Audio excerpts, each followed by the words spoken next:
사람들은 흔히 이렇게 말합니다. 가족이니까 괜찮아. 가족이니까 조금 함부로 대해도 괜찮다는 생각, 여러분도 한 번쯤 해보신 적 있으시죠? 하지만 조선 최고의 실학자 정약용은 정반대로 말했습니다. 가까운 사이일수록 예를 다해야 한다. 왜 그는 이런 말을 남겼을까요? 정약용은 18년이라는 긴 유배 생활 동안 벼슬도, 명예도, 권력도 모두 잃었습니다. 하지만 그 긴 세월 동안 끝까지 포기하지 않았던 것이 하나 있습니다. 바로 가족 교육이었습니다. 그는 멀리 떨어진 자식들에게 수십 통의 편지를 보내며 어떤 사람이 되어야 하는지, 어떻게 살아가야 하는지 끊임없이 가르쳤습니다. 유배지라는 극한의 상황에서도 아버지로서의 책임을 다한 것입니다. 그 편지 속에는 오늘날 우리가 겪는 가족 문제를 꿰뚫는 통찰이 담겨 있습니다. 200년이 넘은 지혜이지만 지금 이 순간에도 여전히 유효한 가르침들입니다.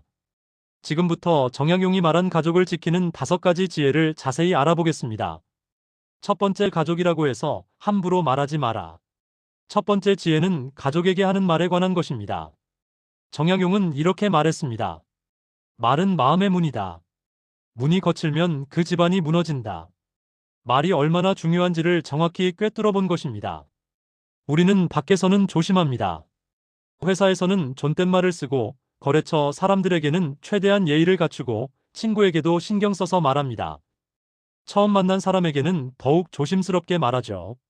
하지만 이상하게도 가족에게는 가장 날카로운 말을 합니다. 가장 사랑하는 사람들에게 가장 거친 말을 쏟아내는 것입니다. 그것도 못하냐? 왜 그렇게 생각이 없냐? 도대체 뭐라는 거야? 너는 왜 맨날 그 모양이야?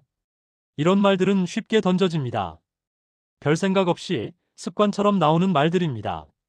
하지만 이 말들이 가장 깊은 상처가 됩니다. 타인의 비난보다 가족의 한마디가 훨씬 더 아픕니다. 정약용은 강조했습니다. 가족에게 쓰는 말이 그 사람의 진짜 인격을 보여준다고 말입니다. 밖에서 아무리 좋은 사람처럼 행동해도 집에서 함부로 말한다면 그것이 진짜 모습입니다. 성숙한 사람은 가까운 사람에게 더 부드럽습니다. 진짜 강한 사람은 약한 사람에게 강하지 않고 가까운 사람에게 함부로 하지 않습니다.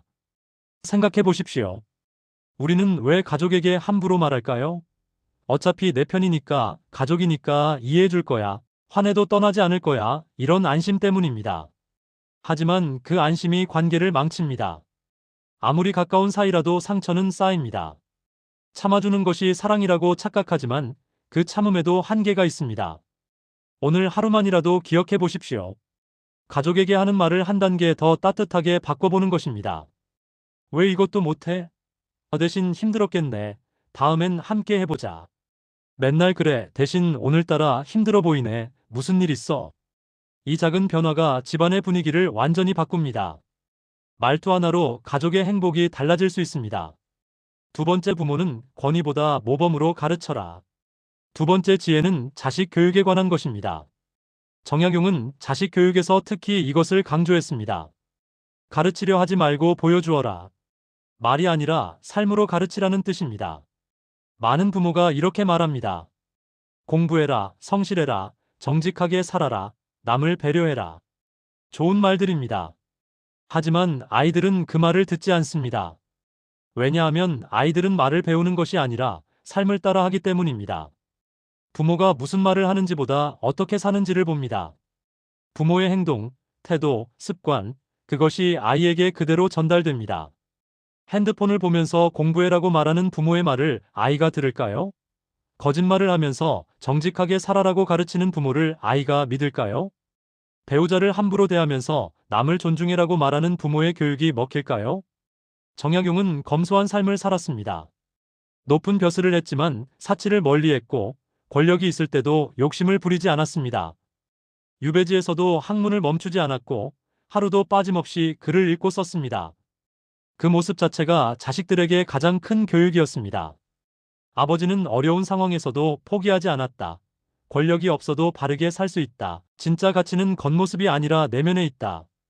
이런 것들을 말이 아니라 삶으로 보여준 것입니다. 부모의 잔소리는 귀로 들어와서 귀로 나갑니다.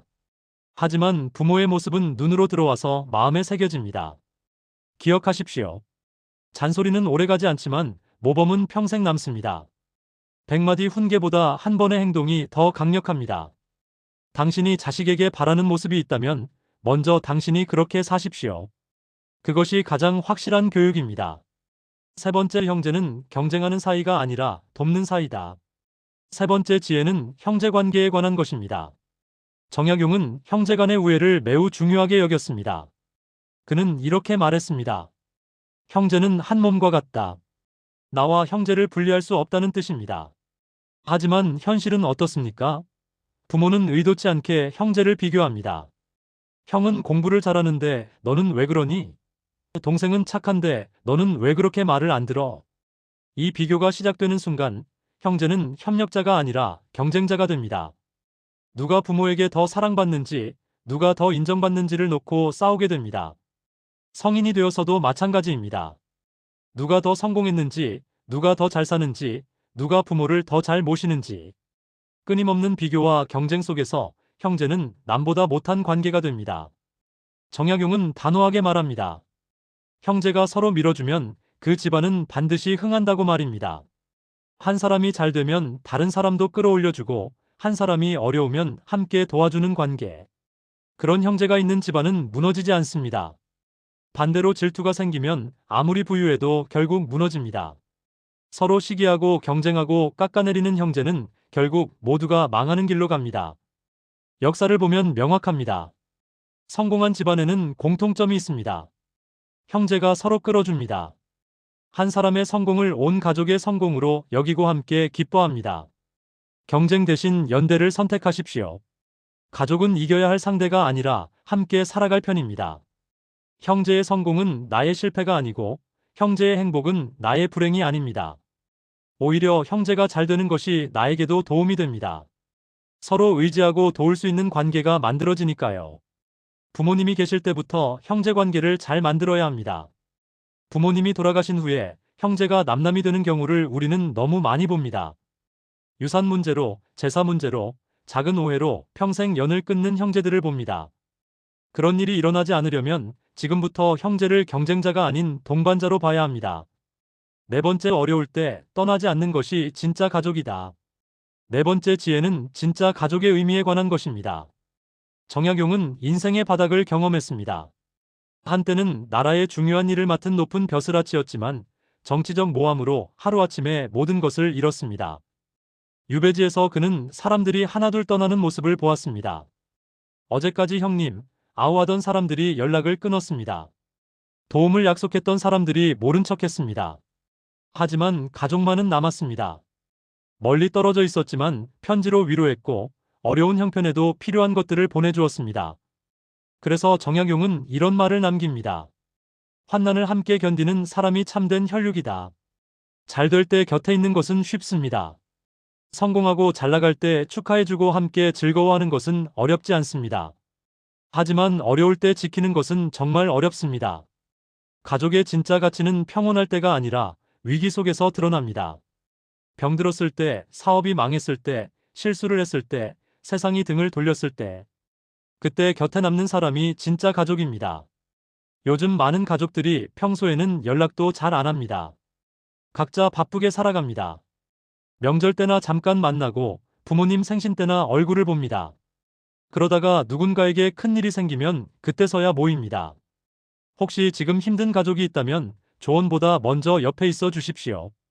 이렇게 해봐, 저렇게 해봐 하는 말보다 내가 여기 있어, 혼자가 아니야 하는 존재 자체가 가장 큰 위로입니다. 가족이란 함께 웃는 사람이 아니라 함께 우는 사람입니다.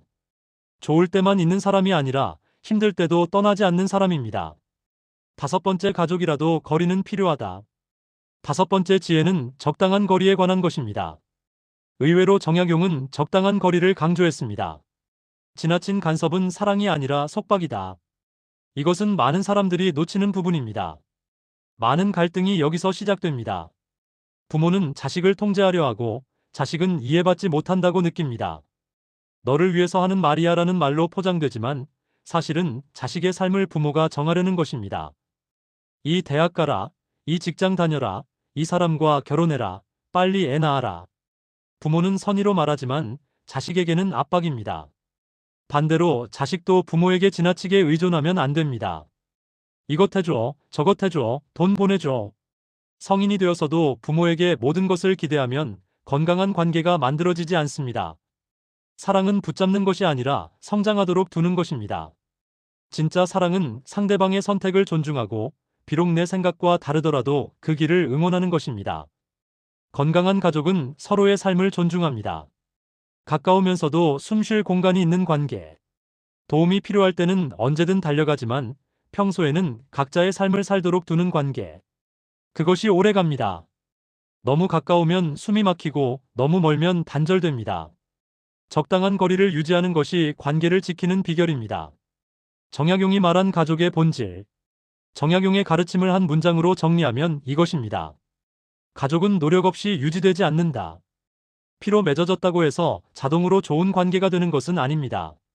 같은 피를 나눴다고 해서 저절로 행복한 가족이 되는 것이 아닙니다. 존중해야 하고 배려해야 하며 끊임없이 돌아봐야 합니다. 좋은 가족은 우연이 아니라 노력의 결과입니다. 가족은 운명이 아니라 선택과 행동의 결과입니다. 어떤 말을 하고 어떤 태도를 보이고 어떻게 대하느냐에 따라 가족 관계가 달라집니다. 오늘 한번 조용히 생각해 보십시오. 나는 가족에게 가장 좋은 사람이었는가? 아니면 가장 편하게 함부로 대했던 사람이었는가? 정약용은 말합니다. 집안이 바르면 세상이 바로 선다. 세상을 바꾸는 가장 빠른 길은 가정을 바로 세우는 것입니다. 거창한 것이 필요하지 않습니다. 따뜻한 말 한마디, 짧은 이해, 조금의 기다림. 그것이면 충분합니다. 지금 가장 가까운 사람부터 다시 소중히 대하십시오. 당연하게 여겼던 가족에게 감사를 표현하십시오. 오래 연락하지 못한 가족에게 안부를 물어보십시오. 어쩌면 우리가 찾던 행복은 멀리 있지 않습니다. 늘 곁에 있었을지도 모릅니다. 단지 우리가 그것을 당연하게 여기고 소홀히 했을 뿐입니다. 정약용이 18년의 유배 생활 동안 가장 그리워한 것은 가족이었습니다. 권력도 명예도 아니었습니다. 그저 가족과 함께 밥을 먹고 이야기를 나누고 웃을 수 있는 평범한 일상이었습니다. 그는 그 소중함을 너무 늦게 깨달았습니다. 여러분은 늦지 않기를 바랍니다. 지금 이 순간 가족과 함께 할 수 있다는 것이 얼마나 큰 축복인지 기억하십시오.